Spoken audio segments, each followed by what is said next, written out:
এই মুহূৰ্তে লৈ আহিছো অসমবাসী ৰাইজৰ কাৰণে সন্ধিয়াৰ কেইবাটাও বিগ ব্ৰেকিং নিউজ আজি হৈছে 21 এপ্ৰিল। ৰাজ্যৰ কোটি কোটি জনসাধাৰণৰ বাবে লৈ আহিছো কেইটামান গুৰুত্বপূৰ্ণ খবৰ।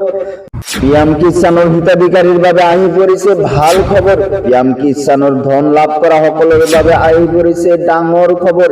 শীঘ্ৰেই পঞ্জীয়ন কৰক আপোনাৰ নাম, অন্যথা বঞ্চিত হ'ব পাৰে 23 নং কিস্তিৰ ধন লাভৰ পৰা। এইবার বিজেপির সরকার নহয় অসমত এইবার বিরোধী সরকার গঠন করিব। রাইজে রেজেক্ট করিলে বিজেপি বিরোধী সরকার গঠন করাটো নিশ্চিত। লগতে কেইটামান ৰাজনৈতিক আৰু অৰাজনৈতিক খবৰ যুগত কৰা হৈছে আজিৰ দিনটোত। গতিকে এনেবোৰ খবৰ নিতে পাই থাকিবলৈ চেনেলটো সাবস্ক্ৰাইব কৰি ভিডিওটোত এটা লাইক কৰিবলৈ নাপাহৰিব। হয় বন্ধু বান্ধৱীসকল, আজি আমাৰ প্ৰথমটো খবৰ খুবই গুৰুত্বপূৰ্ণ খবৰ।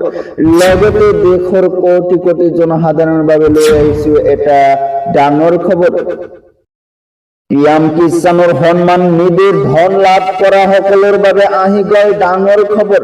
23 নং কিস্তি লাভ কৰাৰ শীঘ্ৰেই পঞ্জীয়ন কৰক আপোনাৰ নাম, অন্যথা বঞ্চিত হ'ব পাৰে 23 নং কিস্তিৰ ধন লাভ কৰাৰ পৰা।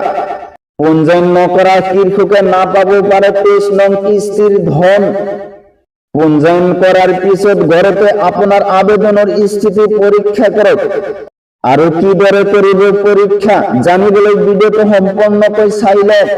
প্ৰথমে পিএম কিষাণৰ অফিচিয়েল ৱেবছাইটত pmkishan.gov.in লৈ যাওক। তাৰ পিছত হোম পেজত থকা ফাৰ্মাৰ কৰ্নাৰ লৈ যাওক। ইয়াৰ পিছত status of self registered farmer /CSC farmer বুটামটোত ক্লিক কৰক। নতুনকৈ খোল খোৱা ফৰ্মখনত আপোনাৰ 12 অংকৰ আধাৰ নম্বৰটো লিখক। কাষত দিয়া ক্যাপচা কোডটো শুদ্ধকৈ সন্নিবিষ্ট কৰক। শেষত সাৰ্চ বুটামটোত ক্লিক কৰিলে আপোনাৰ আবেদনৰ বৰ্তমানৰ স্থিতি দেখিবলৈ পাব।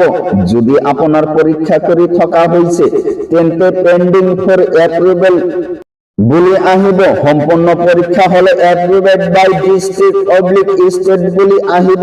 যদি আপুনি আগতেই পঞ্জীয়ন কৰিছিল আৰু কিস্তিৰ তথ্য চাব বিচাৰিছে তেন্তে ফাৰ্মাৰ কৰ্নাৰত থকা নো ইউৰ ষ্টেটাছত ক্লিক কৰক। ইয়াৰ বাবে আপোনাৰ পঞ্জীয়ন নম্বৰ আৰু মোবাইলত অহা OTPৰ প্ৰয়োজন হ'ব।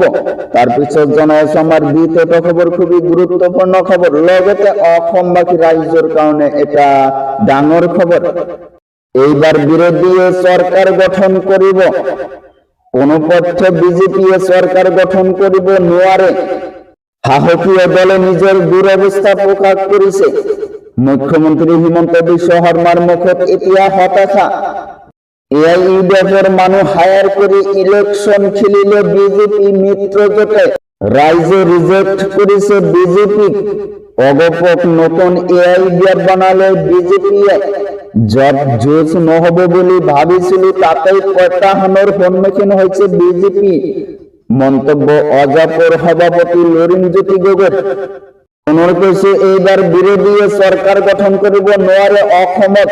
কোনোপধ্য বিজেপিয়ে চৰকাৰ গঠন কৰিব নোৱাৰে। সাহসীয় দলে নিজৰ দুৰৱস্থা প্ৰকাশ কৰিছে। মুখ্যমন্ত্ৰী হিমন্ত বিশ্ব শৰ্মাৰ মুখত এতিয়া হতাশা। তো বন্ধুসকল, এইখিনি দিব লগা আছিল আজিৰ ইনফৰমেশ্যন। ভিডিওটো ভাল লাগিলে চেনেলটো সাবস্ক্ৰাইব কৰিবলৈ নাপাহৰিব। Thank you for watching my full video.